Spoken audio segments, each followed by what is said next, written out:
राम हरे राम राम राम हरे हरे। जय राधा माधव कुंज बिहारी, जय गोपी जन वल्लभ गिरिवरधारी। यशोदानंदन व्रज जन रंजन, यशोदानंदन व्रज जन रंजन।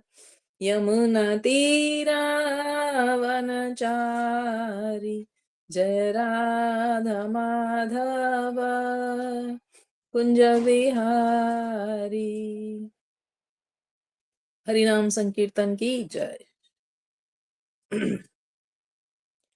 ओम नमो भगवते वासुदेवाय, ओम नमो भगवते वासुदेवाय, ओम नमो भगवते वासुदेवाय। नारायणं नमस्कृत्यं नरं चैव नरोत्तमं, देवीं सरस्वतीं व्यासं ततो जयमुदीरये। नष्टप्रायेषु अभद्रेषु नित्यं भागवत सेवया, भगवती उत्तम श्लोके भक्तिरभवती नष्टकी। ग्रंथराज श्रीमद् भागवतम की जय। श्रील प्रभुपाद की जय। गुरु महाराज की जय। नमो विष्णुपादाय कृष्ण पृष्ठाय भूतले श्रीमते कृतदास्य अधिकारी इति। आप सब भक्त वृंद की जय। हरे कृष्णा। तो आज फ्राइडे है। हमने पिछले दिनों में जो श्लोकास किए, हम उनके ऊपर क्वेश्चन आंसर करने का दिन है। तो हमने कुछ बहुत ही फेमस श्लोकास किए। सबसे पहले हमने किया वासुदेव भगवती भक्ति योग प्रयोजिता जनत्याशु वैराग्यम ज्ञानम च यद अहेतुकम। भक्ति से क्या होता है? ज्ञान और वैराग्य का प्राप्ति होती है। जनत्ति यानी प्राप्ति हो जाती है ना। तो फिर ज्ञान और वैराग्य हमारे लिए किस काम का है? तो अगले श्लोकों में भगवान कहते हैं, एक्चुअली धर्म स्वनुतिष्ठितः पुंसाम विश्वक्सेन कथासु यः नोत्पादेत यदि रति श्रम एव ही केवलम। यदि मनुष्य के जो 4 पुरुषार्थ हैं, जो उनकी वृत्तियां हैं, यहाँ कहा गया है अपने पद के अनुसार संपन्न की गई वृत्तियां यदि कृष्ण के प्रति हमारा आकर्षण उत्पन्न नहीं करती, उनकी कथा के प्रति आकर्षण उत्पन्न नहीं करती, तो श्रम एव ही केवलम, वो व्यर्थ का श्रम है ना। तो फिर ज्ञान और वैराग्य हमें कैसे लाभ देते हैं कि हमें ना ज्ञान और वैराग्य इस श्रम से बचा लेते हैं, व्यर्थ के श्रम से बचा लेते हैं। कैसे बचा लेते हैं? तो यहाँ सुत गोस्वामी कहते हैं, धर्मस्य ही अपवर्गस्य। हमें ना मोक्ष धर्म को प्राप्त करना है।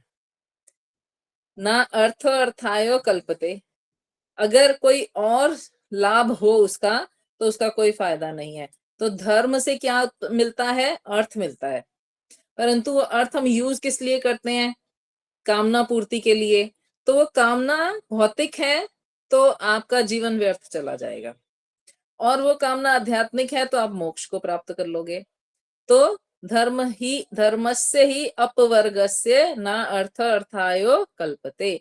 यदि मोक्ष हमारे धर्म का लक्ष्य नहीं है तो फिर वो धर्म किसी काम का नहीं है। वो धर्म हमें बंधन में डाल देगा। तो इससे क्या निकल के आया कि कामना जो है वो क्या करनी है ना। कामस्य ना इंद्रिय प्रीति लाभो। हमारी कामना अपनी इंद्रियों को प्रेम करने की, उनकी प्रीति लाभ करने की नहीं होनी चाहिए। और उसके अगला श्लोक बहुत ही सुंदर है। हमारी कामना होनी क्या चाहिए? कि हम तत्व से भगवान को जाने। तो भगवान को 3 तत्व से जाना जा सकता है, सत्य, चित्त और आनंद, यानी ब्रह्म, परमात्मा और भगवान। 3 तत्व हैं भगवान के। हर चीज का ना एक एक तत्व होता है। जैसे जल का तत्व है ठंडक प्रदान करना, गर्मी का है उष्मा, अग्नि का है उष्मा प्रदान करना, है ना। ऐसे अलग अलग तत्व के, अलग अलग चीजों के अलग अलग तत्व होते हैं। तो भगवान के कितने तत्व हैं? सच्चित आनंद, 3 तत्व हैं भगवान के। तो कहते हैं जब हम इन 3 तत्वों के बारे में जानते हैं तो वो एक्चुअल ज्ञान है। हमने कहा ज्ञान उत्पन्न हो जाता है, जन जन ये जो ज्ञान है वो हमारे हृदय में प्रकट हो जाता है। कौन सा ज्ञान? ये ज्ञान, भगवान के तत्व का ज्ञान। और इससे फिर वैराग्य होता है ना। तत्श्रद्धाना, जो गंभीर जिज्ञासु हैं वो ये वाला ज्ञान पकड़ते हैं और इससे वैराग्य उत्पन्न होता है और वैराग्य से फिर वो अपने कार्य को सुधार लेते हैं। तो कहते हैं कि इसलिए हे मनुष्य के शरीर में रहने वाले द्विज श्रेष्ठ, वर्णाश्रम धर्म के अनुसार अपने कार्यों को पूरा करो और उसका लक्ष्य जो है वो भगवान की प्रसन्नता को रखो, है ना। संसिद्धिम हरितोषणम, हमने कहा संसिद्धि हरितोषणम, हर कार्य की सिद्धि किसमें है कि हरि यानी भगवान विष्णु उससे संतुष्ट हो जाए। और फिर ये बहुत ही इंपॉर्टेंट श्लोक, यहाँ पे हम रुके थे, तस्माद एकेन मनसा, कि एक मन से भगवान के प्रति एकाग्र होकर श्रवण कीर्तन स्मरण और पूजा में सदैव लगे रहो तो तुम्हारा कार्य सिद्ध हो जाएगा। तो ये हमारा पिछले हफ्ते का रिकैप था। इसमें से किसी का भी कोई प्रश्न है तो हम उसका उत्तर देने का प्रयास कर सकते हैं। हरे कृष्णा। तो आपका कोई प्रश्न है आप अनम्यूट करके बता सकते हैं।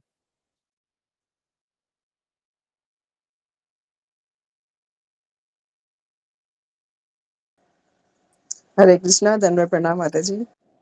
जी माता जी, दंडवत प्रणाम। माता जी, आपने लास्ट टाइम बोला था कि जैसे हम भगवान के आगे, आपने अपनी उसको बताया था एक स्टूडेंट को कि भगवान के आगे आप गोप गोविंद का 2 लाइनें भी करेंगे तो उससे आपका उद्धार हो जाएगा। तो क्या हम भगवान के आगे भगवान की वो जो है 2 श्लोक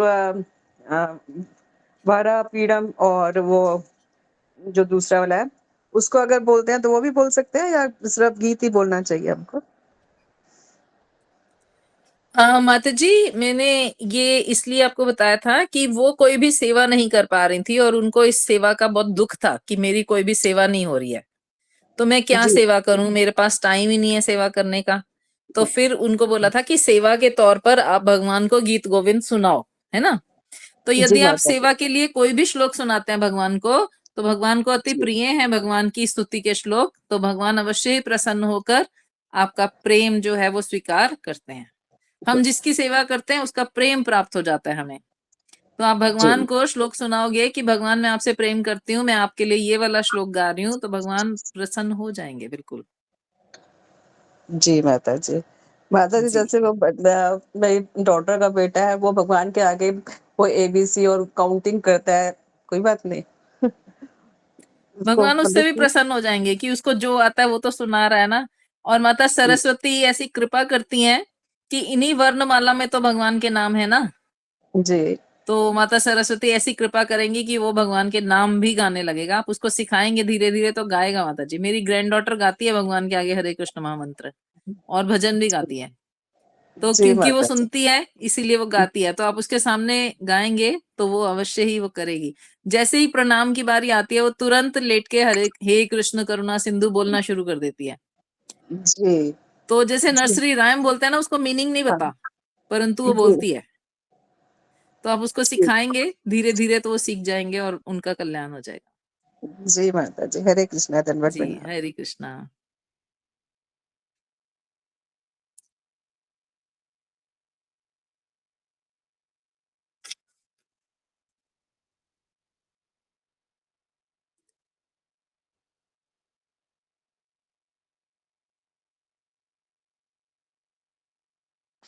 हरे कृष्णा माता जी, दंडवत प्रणाम।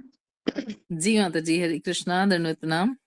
हाँ, माता जी, आपने ये जो श्लोक में बताया था कि मनुष्य 4 वो प्रकार के होते हैं, कर्मी, ज्ञानी और योगी भक्त। तो कर्मी का मतलब आपने बताया था ज्ञानी और क्या नाम है, आगे थोड़ा योगी का मतलब थोड़ा समझ नहीं आता है, मतलब कर्मी से योगी तक होता है ना, फिर आपने कहा था योगी से भक्त तक।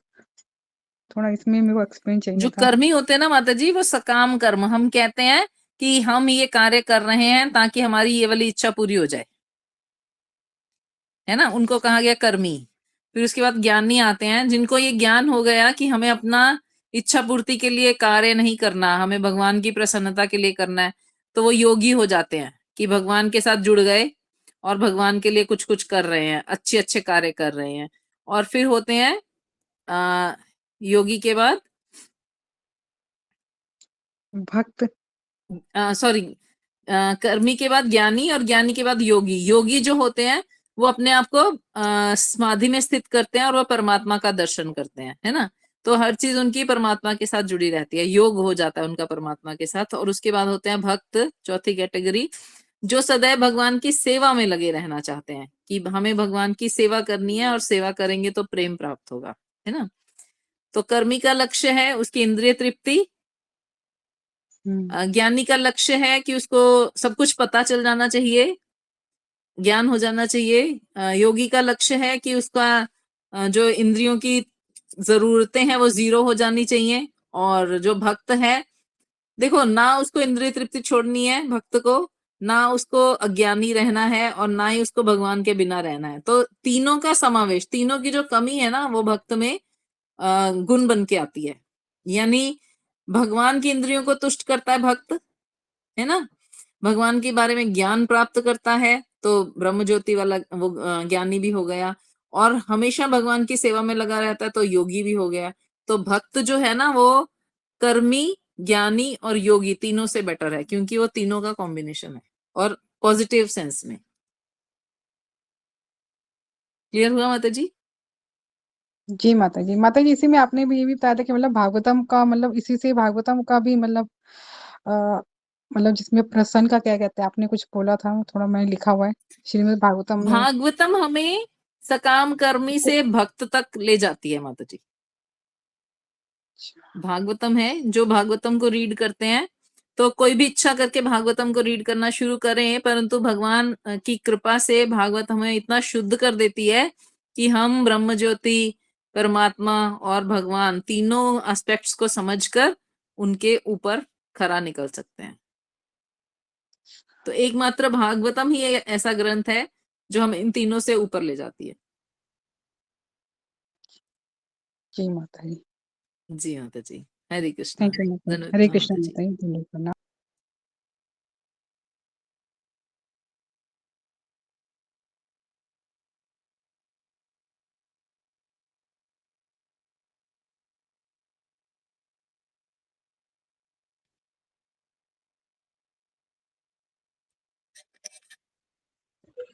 हरे कृष्णा माता जी, दंडवत प्रणाम।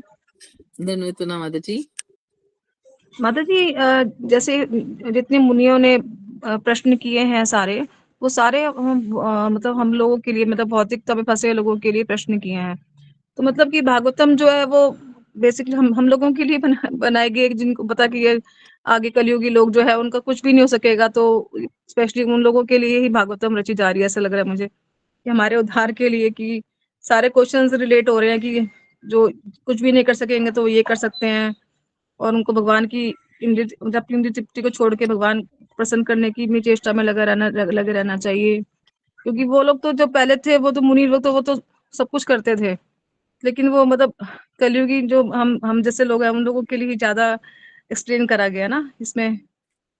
माता जी, जो ऋषि मुनि है ना, उनका एकमात्र कार्य है कि वो जन कल्याण के बारे में सोचें, है ना। तो इसीलिए वो सोचकर यज्ञ कर रहे थे कि हम जीवों का कल्याण करना चाहते हैं। तो परोपकार की भावना होती है ना मनुष्य में, तो जिसकी भावना बहुत तीव्र हो जाती है वही ऋषि की कैटेगरी में जाते हैं। जो लोग अपने उपकार में लगे रहते हैं वो तो नॉर्मल मनुष्य होते हैं, और ऋषि या साधु संत कौन होते हैं? जो दूसरों का उपकार करना चाहते हैं। तो इसीलिए आपने बिल्कुल ठीक कहा है। मैं इसमें एक चीज और ऐड कर देती हूँ कि ये जो भागवत है ना, केवल कलयुगी मनुष्यों के लिए नहीं है, किसी भी युग का कोई भी मनुष्य हो उसके लिए भागवतम सार्थक है, क्योंकि भागवतम के अर्थ जो है ना वो बहुत ही गहन है। तो हमारी जितनी बुद्धि होगी हम उतना ग्रहण कर लेंगे। बाकी हर युग में भागवतम सर्वोपरि है, और वो एक से दूसरे, पहले शब्द रूप में थी, अब रिटर्न रूप में है, बस यही डिफरेंस है। अब देखिए, कब दिया भागवतम का उपदेश? ब्रह्मा जी ने नारद जी को दिया, नारद जी ने व्यासदेव को दिया, है ना। तो ये थोड़ी है कि अब दिया, नहीं, पहले कलयुग में ही दे दिया होगा, उसके बाद सत्ययुग, त्रेता, फिर से कितनी बारी आए, तो सब में भागवतम इज ओके, गुड, कल्याणकारी है जी। हरे कृष्णा। हाँ, थैंक यू माता जी। मतलब सब सभी के लिए कल्याणकारी है, चाहे हम लोग हों, चाहे कोई और भी किसी भी युग के बिल्कुल हों, माता सबके लिए जी। कल्याणकारी है। जी माता थैंक जी। यू। हरे जी कृष्ण। माधुरी माता जी, आपने हैंड रेज किया है। हरे कृष्णा माता जी, दंडवत प्रणाम। धन्यवाद माता माता जी। जी, जैसे हम कहते हैं कि हमसे कोई मिस्टेक हो जाती है और हमें ये सिखाया जाता है कि मन को डांटना चाहिए कि हमें इस राह पे नहीं चलना है, ऐसे चलना है, सुबह समय से उठना है, हर चीज टाइम से करनी है। लेकिन कहते हैं हमारे अंदर भगवान जी बैठे हुए हैं, तो हम क्या अपने मन में भगवान जी को डांट रहे हैं? जो डांट होती है ना माता जी, वो सूक्ष्म शरीर को होती है, मन बुद्धि अहंकार को। हम्म। एक्चुअली हमारा मन कहता है कि थोड़ी देर और सो लें, थोड़ी देर बाद उठेंगे तो क्या फर्क पड़ जाएगा, है ना। अहंकार कहता है कि मेरा डिसीजन ठीक है। हम्म। तो इसलिए जो मन बुद्धि अहंकार है उसको डांटना पड़ेगा। तो ईगो को यदि हम मन बुद्धि अहंकार यानी फॉल्स ईगो, सूक्ष्म शरीर, हम्म। तो इसको यदि हम डांटेंगे नहीं तो ये बढ़ती जाएगी और फिर ये हमें कहीं का नहीं छोड़ेगी। परंतु यदि हमने इसको डांट के कंट्रोल में कर लिया, सूक्ष्म शरीर को सुधार लिया, तो हमारा कार्य सिद्ध हो जाएगा। तो आत्मा को या भगवान को, परमात्मा को हम डांट नहीं सकते। हम केवल अपनी फॉल्स ईगो को, मन बुद्धि अहंकार को डांट कर समझा सकते हैं। तो यही कहा गया, अपने मन को डांटो। भक्ति सिद्धांत सरस्वती ठाकुर गोस्वामी महाराज कहते हैं, सुबह उठ के मन को 100 जूते मारो, मैं तुम्हारी बात हाँ नहीं जी। मानूंगा, मैं शास्त्र की बात हाँ। मानूंगा। तो हम्म। आत्मा और परमात्मा तो शास्त्र की बात मानने के लिए राजी हैं। Hmm. They are happy with this, है ना। आप सोच के हम्म। देखिए, जब हम देर से उठें पूरा दिन बेकार हो जाता है, और हाँ सुबह जी। मंगला में 4 बजे 3 बजे उठ जाएं, माला कर लें, तो पूरा दिन ऐसे जाता है कि बहुत अच्छा आज करते कुछ। हैं। हाँ, हाँ। तो इसका मतलब आत्मा और परमात्मा तो मंगला में उठने से खुश हैं, हम्म। परंतु जो मन है वो हमें भटकाता है। ये प्रैक्टिकल है माता जी। थैंक यू माता जी। हरे हरे कृष्णा। कृष्णा। धन्यवाद माता जी।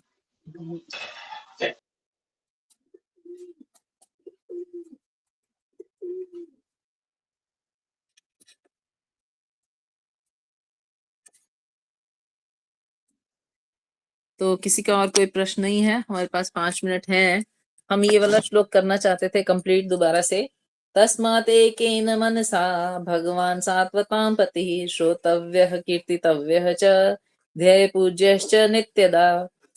अतएव, तो हमने कहा अतएव का अर्थ है जो पिछला श्लोक है वो हम पक्का कर लें, सिद्धि हरितोषणम। क्योंकि हमें सिद्धि करनी है। कौन सी सिद्धि? कि हमें कृष्ण का संतुष्टि चाहिए, उनकी इंद्रियां हमसे, हमारे कार्य से संतुष्ट हो जाएं। तो कैसे होंगी? मनसा भगवान सात्वताम पन, एकेन मनसा, एक मन से। एक मन से यानी एकाग्र मन से या अनन्य मन से। तो यहाँ शब्द लिखा है एकाग्रचित होकर।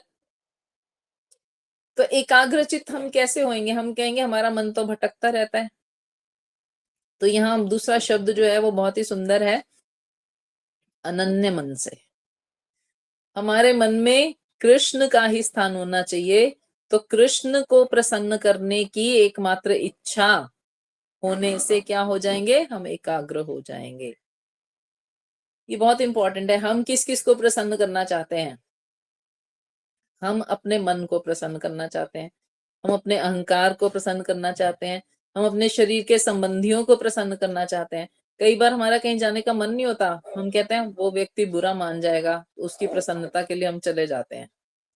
तो ना उसमें हमारा मन होता है, ना हमारा कोई आध्यात्मिक बेनिफिट होता है, फिर भी हम चले जाते हैं। इसका मतलब हम किसी भौतिकतावादी व्यक्ति को प्रसन्न करना चाहते हैं। तो ये हमें डिसाइड करना होगा। तस्मात एकेन मनसा, एक मन से, एकाग्रचित होकर, यानी भगवान ही मेरा एकमात्र लक्ष्य है, मैं केवल उन्हीं को प्रसन्न करना चाहता हूँ। कौन भगवान? तो यहाँ लिखा है सात्वताम पति ही। सात्वताम पति यानी जो भक्तों के रक्षक हैं, है ना, जो भक्तों के रक्षक हैं। तो यहाँ पे सात्वताम पति क्यों कहा गया? कृष्ण ही कह देते। तो यहाँ ये बहुत सुंदर वर्णन आता है कि पति होता है पालन करने वाला। जो एक पत्नी होती है ना, उसको चिंता नहीं होती कि मुझे शाम को खाना मिलेगा कि नहीं मिलेगा। उसको क्या होता है? उसको भरोसा होता है कि ये मेरे पति का कर्तव्य है, वो अपने आप ही मेरा इंतजाम करेंगे। तो इसीलिए तस्मात एकेन मनसा, जब हम एकाग्रचित होंगे, यानी जब हम अनन्य भाव से भगवान का भजन करेंगे, उनकी प्रार्थनाएं करेंगे, तो हमें कोई भी डर मन में नहीं होना चाहिए कि कल को क्या होगा। हम क्यों एकाग्र मन नहीं हो पाते? क्योंकि हमें भविष्य की हमेशा चिंता लगी रहती है। हमें ये लगा रहता है दूसरा व्यक्ति कल को हमारे काम आएगा, इसलिए आज हम उसके साथ निभा लेते हैं, परंतु भगवान के अलावा और कोई भी काम नहीं आएगा। तो क्या हम समाज में जाना छोड़ दें? एक बहुत सुंदर हमारे गॉड ब्रदर हैं, उन्होंने मुझे बात कही और मुझे बहुत अच्छी भी लगी। इस डर से मत जाइए कि वो नाराज हो जाएगा, इस प्रसन्नता से जाइए कि भगवान मुझे प्रीचिंग करने का मौका दे रहे हैं। यानी यदि मैं उनके पास जाऊंगा तो हो सकता है वो भी भक्त बन जाएं, भगवान उन पर भी कृपा करे। तो हमें कहीं क्यों जाना है या हमें कहीं कोई कार्य क्यों करना है, उसके पीछे हमारा लक्ष्य क्या है? हमारा लक्ष्य है भगवान की प्रसन्नता और वो भाव उत्पन्न करना कि हम ये कार्य भगवान की सेवा के लिए ही करना चाहते हैं, है ना।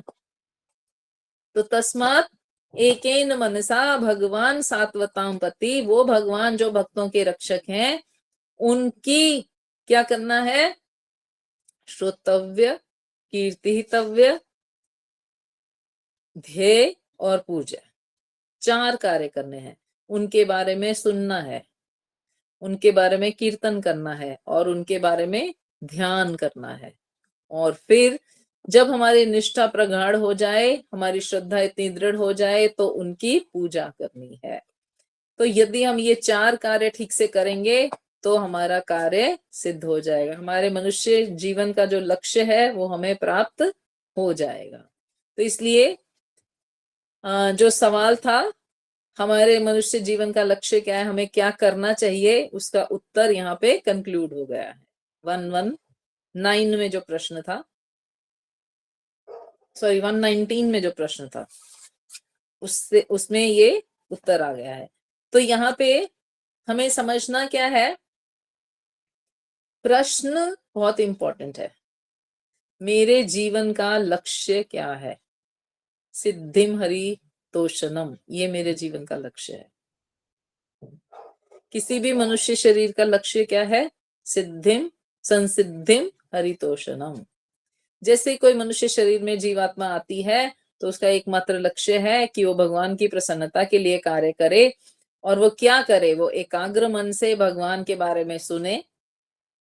केवल भगवान ही मेरे पति हैं, बाकी सब संबंधी हो सकते हैं परंतु पति नहीं है। तो भगवान के बारे में श्रवण करे, भगवान के बारे में कीर्तन करे, भगवान का स्मरण करे और भगवान की पूजा करे। तो जो पूजा होती है ना, पूजा हम तभी कर पाते हैं जब हमारी श्रद्धा उनमें दृढ़ हो जाती है। तो इसलिए हमें अपनी प्रवृत्ति को भगवान के ओर मोड़ देना चाहिए। हरे कृष्णा। तो हम यहाँ विराम देते हैं। वंशाकल्पतरुभ्यश्च कृपा सिन्धुभ्य एव च पतितानां पावनेभ्यो वैष्णवेभ्यो नमो नमः। अनंत कोटि वैष्णव वृंद की जय, शिल प्रभुपाद की जय, गुरु महाराज की जय, आप सभी भक्त वृंद की जय। हरे कृष्णा। तो हम मंडे मिलते हैं। हरि बोल।